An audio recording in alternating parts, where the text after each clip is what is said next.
Hi everyone, welcome back to the Psychedelic Art Exchange YouTube channel. We are here today to look at some really cool collectibles that are available in our current auction, which is underground comics and periodicals focused. That sale's live now until this Thursday, February 22nd at 9 p.m. Eastern Time. And we just wanted to remind you that this auction that we're going to talk about is one of our specialty auctions. It's hosted on a different site than our usual Mega and CGC auctions. All the information about that is available on our site, concertpostergallery.com. If you click on the auction tab on the top bar, the links will also be in the description of this video. And just to get started, I would love if you could talk a little bit about, the relationship between underground comics and these periodicals that we have in this sale and concert posters that people are usually used to seeing us talk about on here. Absolutely. Well, this is a subject that's near and dear to my heart. I was a collector of underground comic books before I even discovered the concert posters. In fact, when I first went out to the Bay Area, I was digging in comic shops before I was ever like onto the posters. Mhm. And you talk about the crossover. Well, that was part of what brought me to the posters, was that many of the comic artists also crossed over into the posters. Most notably, guys like Gilbert Shelton, Greg Irons. There were a couple people that played in and out of it, but the crossover between these two genres is very close. In fact, I mean, the comic artists found that they could go much deeper into subjects and weirdness than they could with the concert posters. The concert posters were trying to advertise something. The comics could, they ripped off any convention. This was as bizarre and weird as they could get, and there was even fear that they were going to get arrested. It all started with Zap Comics. Okay, Ah, I mean, it didn't perfect start with segue. Zap Comics. The history of American comics and the Tijuana Bibles and all the sort of off-color, illustration in comics goes back as long as mankind.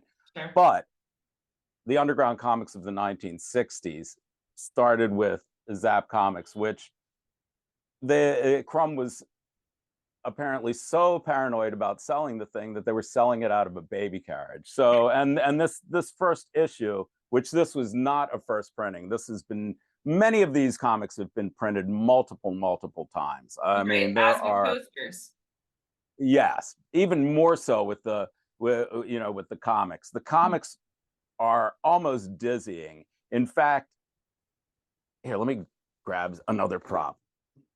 When I first started collecting underground comics, this was the only guide that could help you dissect them, and I mean, it's painfully small print. I mean, can you see this? Oh But my this God. was before, databases and collecting. There are some good Sure. resources online now, but Right. this was where I started with it. And, I would start at comic shows, and they kept the books under the table, not for the general customers. So this was, I guess it was just sort of, it was my thing. It was irreverent. It was nasty. It was, uh, very much what a teenager wanted to collect. But Right. anyhow, Zap Comics #1. Uh-huh. This was the start of the revolution. Mhm. Crumb did this one all by himself, and then after the success, he invited some of the San Francisco artists to collaborate, Mhm. and invited in Moscoso and S. Clay Wilson and Spain, Robert Williams. I mean, the Zap artists are, the finest illustrators of the 1960s, and the comic, again, the comic genre allowed them to open up into all kinds of risque, and it was cathartic. They were getting out all that they had, and they were also pushing, pushing boundaries in a very serious way. Some of them are, I mean, the content is very dicey, but the illustration work is great in many cases. So I'm going to show you a couple examples of what's in the sale and why they might be Yeah. of interest. Obviously Zap #1, even though it's, a later printing, if you don't have this book in your collection, you need this. Now, Yeah.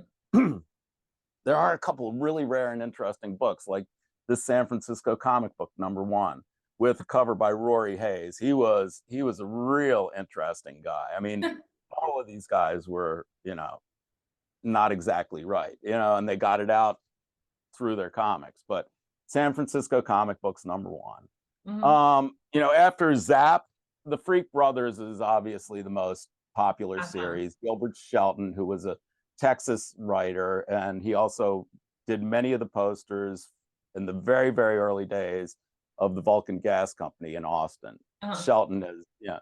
So when I was a teenager, I mean, this was sort of what corrupted me. This was printed in High Times magazine, and I got onto the Freak Brothers, and it made you know all of the taboo topics seem really fun. So, and the copy that we have in the sale is a reasonably, I mean, it might be like a fourth printing or something, which in the world of underground comics still is pretty low. All right, so the Freak Brothers, Shelton, then another Shelton title, Radical America Comics. They were taking on all of the topics at the time, and this one, this it's particularly sort of poking fun at the right at the time, which were, this was civil rights. This was I think Lester Maddox, who's been illustrated by Shelton on the cover. But anyhow, Radical America Comics.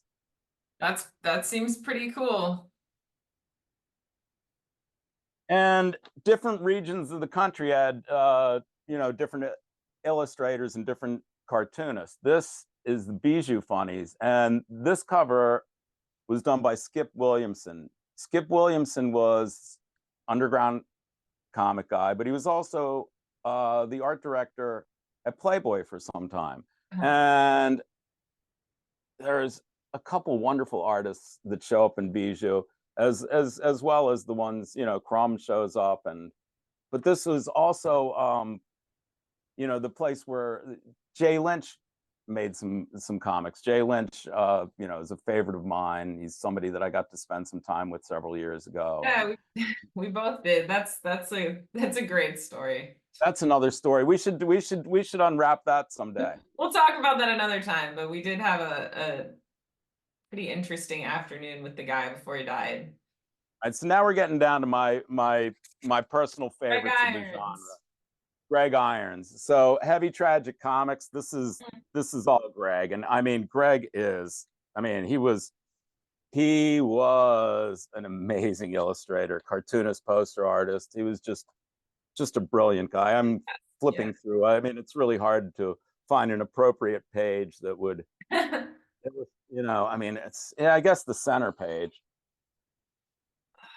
Look at that. Anyhow, Irons, and then Von Bodie, this Cheech Wizard. I turned onto this reading National Lampoon in the 70s. I was left in a magazine warehouse by my dad, and I, found weird comics in National Lampoon. And there was a whole funny section. It was a thing at the time, National Lampoon. So the periodicals help identify what was going on in the era as much as anything else. In fact, a little more deeply, because it can really drill down into the culture at the time, into the music, into what was going on in whatever community that the underground press was operating. Now, the underground press, I guess, became most mainstream with Rolling Stone magazine, That's and we had a something couple that of we have a everyone is. couple of really serious early issues of Rolling Stone in the sale as well. Mhm. Yeah. I mean, the death issue of Janice. This is a valuable, and this copy is in better condition than most of the pieces in the sale. Most of them are a little bit scuffed and damaged, but there's some killer pieces. The Hunter Thompson Ralph Steadman collaboration for Fear and Loathing in Las Vegas. I mean, this is again, it's a little bit rough, people, but just to have these copies, even for the cover illustrations, is a really great I mean, I 1960s. just want to read them. I mean, I'm sure that they're all digitized somewhere, but I think it's got to be cool to like read all of that from an original copy. Yeah, I mean, it does have that feeling. You have read Fear and Loathing in Las Vegas, have you not? No, I haven't. Oh, good Lord. Really? That's I required. All miss right, them. we need to talk. I mean, it's absurd. It's one of the it's a lot of fun. I read that in high school. Oh God, that was anyhow.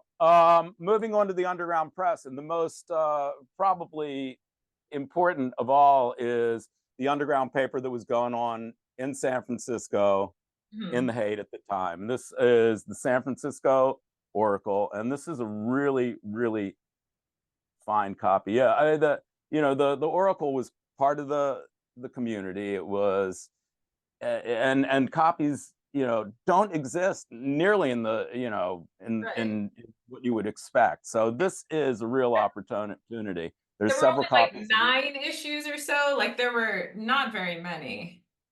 No, it was short lived, but Mhm. every community around the country at this time had the press. You had Mhm. the East Village Other in Greenwich Village, which there's a couple issues of that, and that has great cartoon art in it as well. But yeah, this is a very appropriate page, and it relates very clearly to what we're doing with the posters. People collect the periodicals for various reasons. Some people dig for the ads or art or Mm, there's all sorts of interesting stuff within the pages. It's really hard to dissect and tell people what are within these pages. So you're gonna have to take a bit of a shot unless there's some information online. The East Village others are pretty rare, and so are yeah. these oracles. Yeah, when we were cataloging all of this for the sale, I did quite a bit of research, and there really isn't much you can find online. So you gotta get your hands on a copy. Yeah, the comics are more fleshed out, but even they're a little bit tough. But there, I did find a couple resources out there. But yeah, this is why I'm excited to play with this alternative auction site because we can try things and throw things at a site where there's more of an audience that might capture this. The alternative site for our specialty sale dovetails with live auctioneers.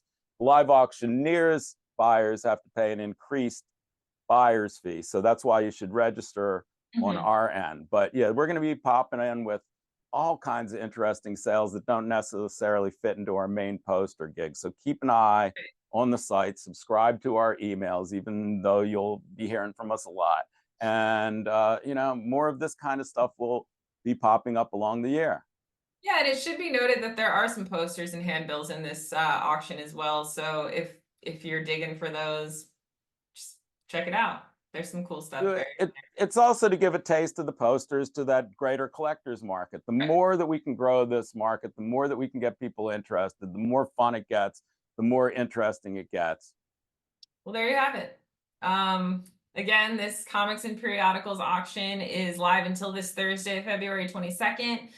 Lots start to close at 9 o'clock p.m. Eastern time, so you still got a few days to check it out and place your bids before then. And we'll see you back here real soon. Thank you for tuning in.